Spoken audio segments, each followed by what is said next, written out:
Aku dan Fadil pun menuju ruang tamu dan bergabung dengan yang lainnya. Sambil menunggu fajar tiba, kami berkumpul mengobrol ringan bersama. Sebelum pulang, aku dan Abi sarapan terlebih dahulu. Abi terus-menerus memuji masakanku yang baginya super lezat. Memang untuk sarapan pagi ini, semuanya aku yang membuat dan dibantu oleh Biina.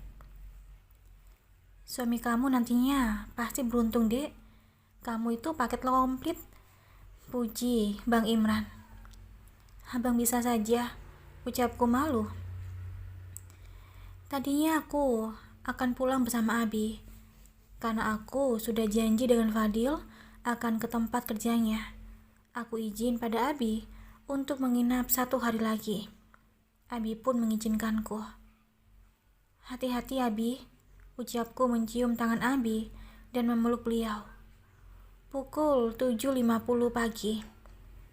Tumben sekali Lingsi datang sepagi ini ke rumah dengan mengenakan training olahraga. Kemungkinan ia sedang berolahraga pagi atau bukan hanya sekedar mampir. Lingsi, sudah lama Mbak nggak bertemu denganmu, Dek, ucapku memeluknya. Kebetulan sekali Mbak ada di sini. Lingsi mau curhat sama Mbak, ucapnya serius. Aku pun mengajaknya duduk di pekarangan rumah agar kami leluasa untuk mengobrol. Lingsi sebenarnya pura-pura memakai baju olahraga dan jalan pagi, Mbak. Papi takut Lingsi akan kabur hingga Papi menjaga ketat Lingsi.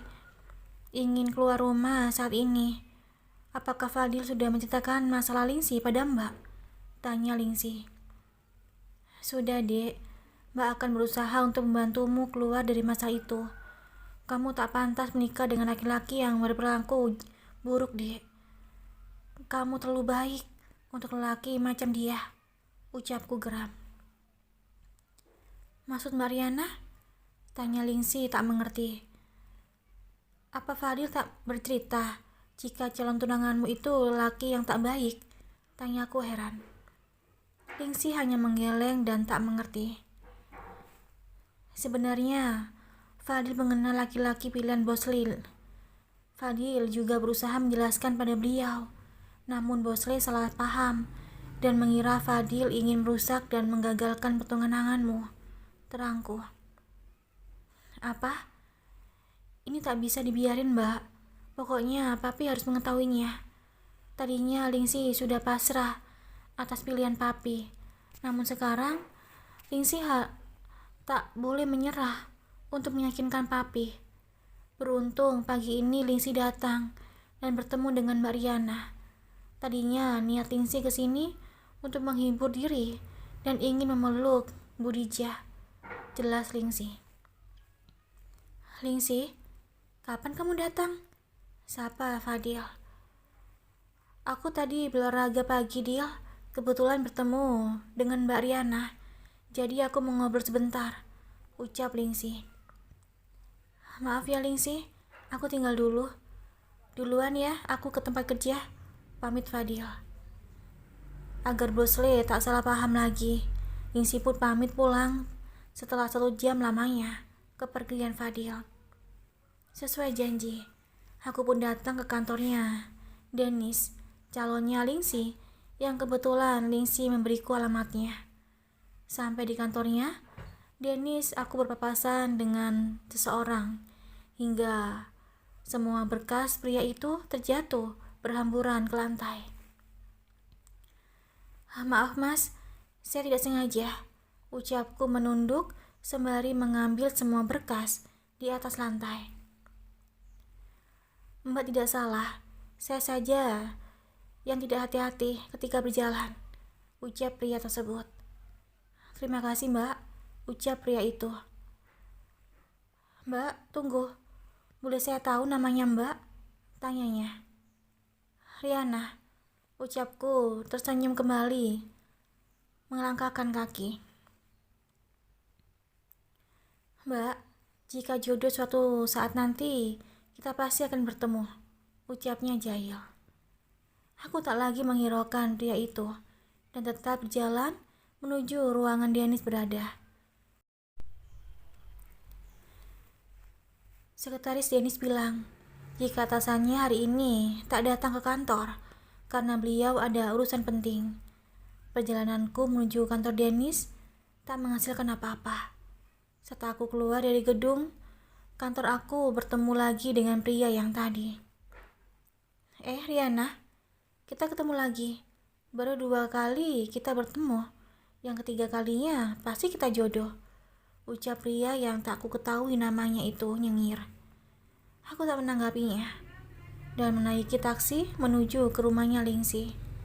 Saat aku tiba di sana, ternyata rumahnya Lingsi kedatangan banyak tamu. Aku tak bertemu dengan Bang Imran dan Fadil karena mereka berdua sedang pergi mengantarkan barang pembeli. Aku pun mengurungkan niatku untuk masuk ke dalam rumahnya Lingsi. Saat kutanya, salah satu pegawai tokonya Bosli bahwa saat ini Bosli sedang bermusyawarah bersama keluarga tentang hari pertunangan Lingsi, dan pihak lelaki pun juga ikut berembuk, yang artinya Dennis juga berada di dalam sana. Aku berpikir sejenak, tak memilih untuk pulang ke rumah. Rasanya tak pantas jika aku masuk ke dalam acara keluarga pribadi Bosli. Sebenarnya aku ingin berjalan kaki, namun keadaan matahari terlalu terik, jadi aku memutuskan untuk kembali menaiki taksi untuk pulang ke rumah. Pukul 12 malam, aku bermimpi. Aku memakai pakaian yang sangat indah, namun pakaian tersebut adalah pakaian bekas. Saat aku mengenakan pakaian itu, aku merasa nyaman dengan kainnya, dan yang walaupun modelnya aku tak suka. Sementara model pakaian yang aku senangi telah diambil oleh orang lain, dan pakaian itu sangat cocok untuk memakainya. Aku terjaga dari mimpi itu dan langsung mengambil air wudhu. Aku lihat jam dinding ruang tengah menunjukkan pukul 12 malam. Saat aku bersimpu di sujud terakhirku, senyuman seseorang tiba-tiba hadir dalam sujudku. Dan paginya, aku pun menceritakan pada ibu mengenai mimpiku itu. Kata majikanku waktu di Arab Saudi, jika kita bertemu kebaikan, maka segera ceritakan. Namun jika mimpi itu tentang keburukan, maka jangan diceritakan kepada siapapun, karena bisa jadi mimpi itu datangnya dari setan. Masya Allah, semoga mimpimu menjadi kenyataan, nak. Doa ibu tulus. Amin, ucapku mengaminkan tanpa mengerti artinya. Sekitar pukul 9 pagi, aku pamit pulang ke rumah Abi, karena mobil jemputan sudah ada di depan rumah ibu. Hari ini adalah hari pertama pengerjaan rumah ibu. Ada 5 pekerja yang sudah dikirim Abi untuk membantu suaminya, Bu Salma. Dalam perjalanan pulang ke Jakarta, aku tak sengaja melihat Bang Jamal. Karena penasaran, aku minta tolong pada Pak supir untuk berhenti. Bang Jamal, teriakku di tengah keramaian kendaraan. Kulebarkan langkah kakiku menyeberangi jalan. Riana, ucap Bang Jamal terkejut. Bang Jamal terlihat seperti pengemis dengan baju compang-camping dan tak terurus. Bang, di mana Mbak Rami berada? Tanya aku ingin tahu. Maaf adik ipar, aku sudah lama berpisah dari kakakmu Rahmi. Aku pun tak tahu keberadaan kakakmu, ucap Bang Jamal. Maksud Bang Jamal? Tanya aku heran. Bang Jamal pun menjelaskan jika Mbak Rami meninggalkan Bang Jamal karena laki-laki lain. Namun aku tak menelan mentah-mentah ucapan Bang Jamal, karena dulunya Bang Jamal sering berbohong dan menipu. Adik ipar, tolong kasihani abang. Abang belum makan seharian ini, ucap Bang Jamal memohon, sembari memegang perutnya. Riana akan membeli nasi buat abang, ucapku merasa kasihan. Kasih uang saja di Ipar, biar abang yang akan membelinya sendiri, ucap Bang Jamar. Aku masih ragu dengan sikap Bang Jamal yang sepertinya belum mau berubah. Dengan segera aku membeli nasi bungkus untuk Bang Jamal dan memberikannya pada beliau. Bang Jamal sepertinya tak suka karena aku tak memberinya uang. Aku pamit pulang pada Bang Jamal. Beliau seperti sangat syok melihatku menaiki mobil yang sangat mewah. Kita sebagai manusia diciptakan untuk beribadah dan bertakwa kepada Allah Subhanahu wa Ta'ala. Maka di dalamnya kita diperintahkan untuk sholat, berbakti kepada orang tua, baik kepada sesama manusia, salah satunya dengan bersedekah, dan lain-lain. Namun pembahasan tentang sedekah seakan tiada hentinya dibicarakan. Konon, kita diperintahkan untuk bersedekah dalam keadaan lapang dan sempit. Namun kadangkala kita sebagai manusia bisa mengerti kepada siapa harta kita akan disedekahkan. Sebaiknya kita menyedekahkan harta kita selain kepada orang yang membutuhkan, yang utama adalah kepada orang yang selalu beribadah kepada Allah. Berbuat baik itu harus dan wajib, namun letakkanlah kecerdasan di dalamnya, karena sebagian orang yang tidak mampu bersyukur dan latah dengan meminta akan mengharap kebaikan kita sebagai jalan untuk memenuhi keinginannya, bukan kebutuhannya.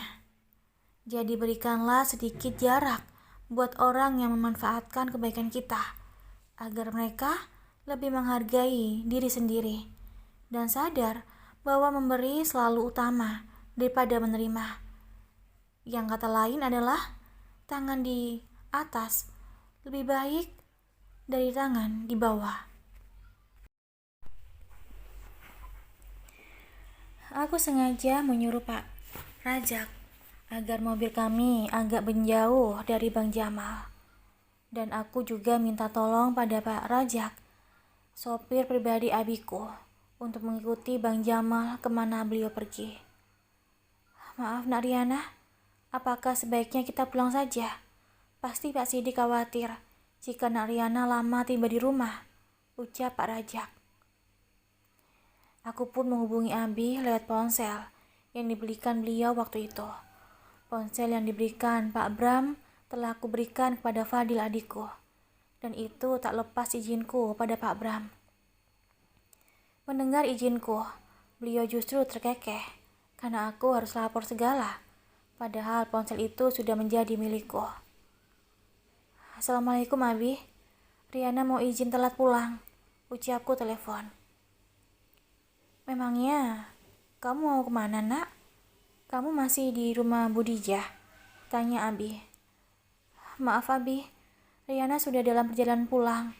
Hanya Riana punya urusan sebentar, ucapku tanpa menjelaskan. Kamu punya masalah Nak? Tanya Abi khawatir.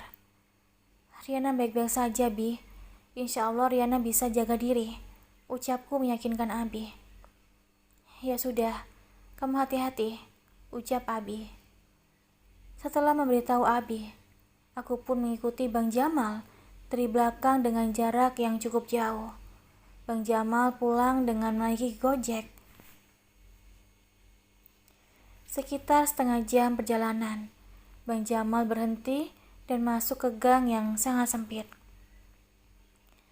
Begini saja Nak Riana, biar Bapak saja yang masuk ke gang tersebut. Nak Riana diamlah di dalam mobil. Bapak rasa sepertinya ini kawasan para wanita nakal, ucap Pak Rajak. Aku pun menurut pada beliau dan memilih menunggu di mobil. Abi pun menghubungiku karena sudah setengah jam lebih aku belum tiba di rumah. Mungkin beliau sangat khawatir padaku. Setelah Abi mengetahui aku baik-baik saja, beliau merasa lega. Sekitar 10 menitan, Pak Rajak pun kembali. Nafas beliau tersengal-sengal, seperti orang yang habis berlari. Bapak baik-baik saja? Tanya aku khawatir. Alhamdulillah Bapak baik-baik saja, Nak. Hanya saja tadi di sana Bapak dikerumuni para wanita nakal. Makanya Bapak berlari dan berusaha menghindar. Beruntung kamu tidak masuk ke sana, Nak. Bahaya, ucap Bang Rojak. Maksud, syukurlah Pak. Bapak baik-baik saja. Bagaimana dengan rumah kakak ipar saya, Pak? Ketemu? Tanya aku ingin tahu. Ketemu, Nak. Namun Bapak tak sempat masuk karena keburu dikejar para nenek sihir, ucap Pak Rajak disertai gelak tawa. Tak apa, saat ini aku belum menemukan Mbak Rahmi. Setidaknya aku sudah tahu persis di mana kediaman Bang Jamal. Aku yakin Bang Jamal pasti menyembunyikan sesuatu dariku. Saat mobil mulai melaju, kulihat Mbak Yuli keluar dari gang itu dengan seorang lelaki tua yang perkiraan umurnya di atas Abi. Aku terpaksa menunda untuk pulang dan melihat pergerakan Mbak Yuli. Pak, tolong ikutin mobil itu ya Pak, ucapku pada Pak Rojak. Beruntung Pak Rojak tak banyak tanya dan manut saja dengan perintahku. Beliau ini adalah orang yang sangat akrab pada saat aku tinggal pertama kali di rumah Abi. Awalnya, beliau menyebutku dengan sebutan Nona. Namun aku rasanya tak nyaman dipanggil seperti itu. Jadinya panggilan Bapak terhadapku menjadi anak dan Bapak. Gadis itu siapa, Nak? Tanya Pak Rojak. Dia itu bukan gadis, Pak. Malahan sudah punya 2 orang anak yang sudah remaja. Wanita itu masih statusnya istri dari kakak saya, jelasku. Pak Rojak hanya bisa menggelengkan kepala melihat semua tingkah para iparku. Ternyata Mbak Yuli memasuki sebuah hotel yang ada dan dirangkul oleh pria itu. Nak, mohon maaf, sepertinya iparmu itu gadis nakal dan sedang check-in untuk melayani tamunya, ucap Pak Rojak. Aku sangat terkejut dan beristighfar dalam hati. Mbak Yuli benar-benar terbuai dengan dunia yang penuh maksiat. Kasihan kedua ponakanku. Di mana mereka sekarang? Aku sudah berjalan sampai di sini dan aku tak akan menyia-nyiakan kesempatan untuk bisa menemukan Mbak Rahmi berada. Firasatku sangat tidak enak, seolah Mbak Rahmi dalam keadaan tak baik-baik saja. Kulihat jam tanganku sudah menunjukkan pukul 2 siang. Beruntung aku sudah menunaikan sholat zuhur bersama Pak Rojak di masjid. Kita pulang atau sampai menunggu kakak iparmu keluar dari hotel, ucap Pak Rojak sambil menyuapkan nasi kotak ke mulutnya. Jika Bapak lelah, kita boleh pulang sekarang, ucapku. Bapak masih kuat kok, Nak. Santai saja, ucap Pak Rojak. Abi selalu menghubungiku setiap 20 menit sekali. Beliau begitu khawatir sampai ingin menyusulku. Setelah aku beritahu tempatku sekarang, Abi kembali lega. Akhirnya, Mbak Yuli pun keluar dari hotel tersebut. Namun kali ini Mbak Yuli menaiki ojek untuk pulang. Sementara pria yang bersama dengannya tadi sudah pulang dengan mobilnya. Miris sekali kehidupan kakakku itu. Demi tuntutan gaya hidup, ia rela menjual harga dirinya kepada pria belang. Kami pun mengikuti Mbak Yuli kembali kemana ia pergi. Rupanya Mbak Yuli tinggal di sebuah rumah kontrakan. Kulihat dari dalam mobil Rizka dan Rizky, keponakanku. Rasanya ingin sekali aku turun dari mobil dan memeluk keponakanku itu. Kita pulang saja, Pak. Yang terpenting Riana sudah mengetahui tempat tinggalnya Mbak Yuli. Kasihan Abi, dari tadi menunggu kita, ucapku pada Pak Rojak. Sampai di rumah, Abi langsung memelukku. Seolah 1 tahun rasanya beliau tak bertemu denganku. Walau aku tahu nenek pasti akan menolak saat tangan beliau kucium, aku tetap saja melakukannya dengan selalu menunjukkan sikap baktiku. Jangan cari muka, sekarang atau selamanya. Aku tetap tak akan mengakuimu, bahkan sampai aku mati, ucap nenek langsung memasuki kamarnya. Aku melihat kesedihan di wajah Abi, karena nenek selalu memperlakukanku tidak baik. Bi, Riana sudah terbiasa menghadapi orang-orang yang sikapnya seperti nenek. Putri Abi sudah tahan banting, ucapku tersenyum. Dengan haru, Abi pun kembali memelukku. Abi menggambarkan padaku jika besok Pak Yakub akan dibebaskan dan beliau juga mendapatkan kompetensi hukuman salah tangkap oleh pihak kepolisian sebagai ganti rugi. Kata Abi, walaupun Pak Yakub tak mendapatkan uang ganti rugi, yang terpenting beliau terbebas dari hukuman. Rasanya aku tak sabar menunggu hari esok untuk menjemput Pak Yakub bersama Bang Bagas. Malam ini nenek mengundang Rehan dan Tante Siska beserta suaminya untuk makan bersama. Ibu, ingin setiap malamnya kalian datang mengunjungi Ibu, Siska. Kamu tahu kan bahwa kamu itu tinggal satu-satunya yang tersisa anak kandung Ibu, ucap nenek seperti menyindir Abi. Wajah Tante Siska begitu tak enak mendengar ucapan nenek. Beliau juga tenggang rasa terhadap Abi, saudara tiri beliau. Bu, jika ada waktu luang, Siska pasti ke sini. Lagian, Kak Sidik tinggal bersama Ibu, apalagi bersama cucu Ibu Riana yang sangat berbakti. Puji Tante Siska menatapku dengan tersenyum. Riana itu belum sempat nenek melanjutkan kalimatnya, Abi langsung memotong perkataan beliau.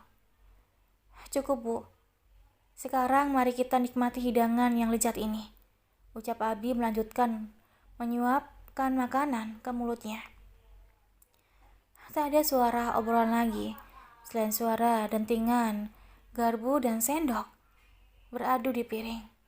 Namun aku tetap menggunakan tanganku untuk makan, karena selain sunnah, aku merasa nyaman makan menggunakan tangan. Usai makan, kami pun berkumpul di ruang keluarga.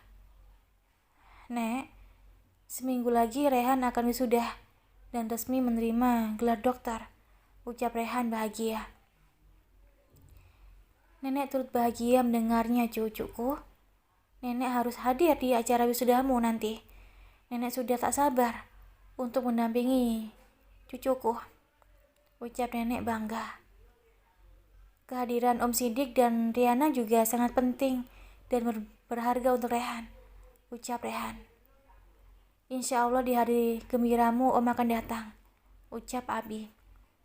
Walaupun aku tak diundang, aku tetap akan ikut ke acara tersebut untuk menghadiri acara penting Bang Bagas. Tak sabar rasanya menunggu hari istimewa itu. Pukul 10 malam, ponselku bergetar. Aku segera bangkit dari tempat tidur yang tadinya mataku hendak terpejam. Rupanya Fadil yang meneleponku. Aku sangat khawatir dengan tunangan Lingsi yang akan digelar besok malam. Lebih cepat dari perkiraan Lingsi sendiri.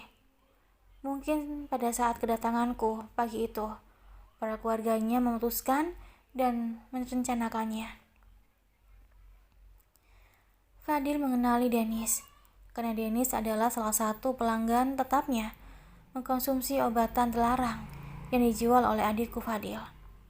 Itulah sebabnya Fadil sangat mengenal perilaku Dennis. Awalnya, saat Fadil bertemu dengan Dennis yang dikenalkan oleh Bosli, Dennis sempat-sempatnya memesan barang haram tersebut pada adikku.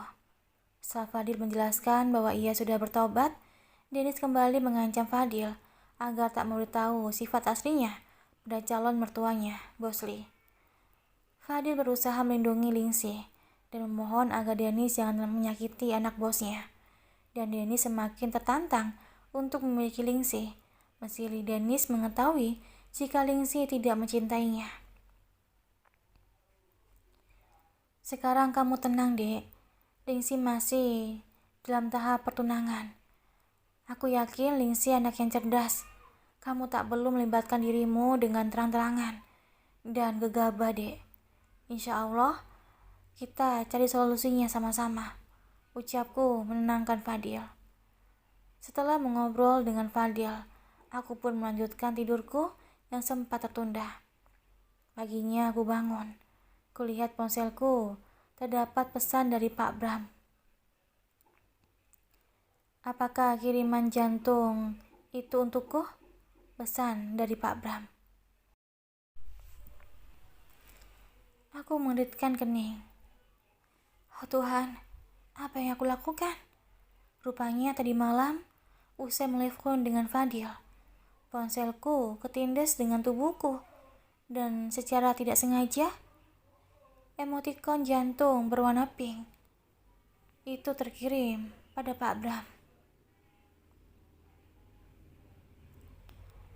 Aku tak tahu harus menjawab apa pesan dari Pak Bram. Kenapa aku bisa sembrono ini? Terima kasih udah dengerin audio di Eva Family. Jangan lupa like, komen, share, dan juga subscribe ya. Aku tunggu. Terima kasih.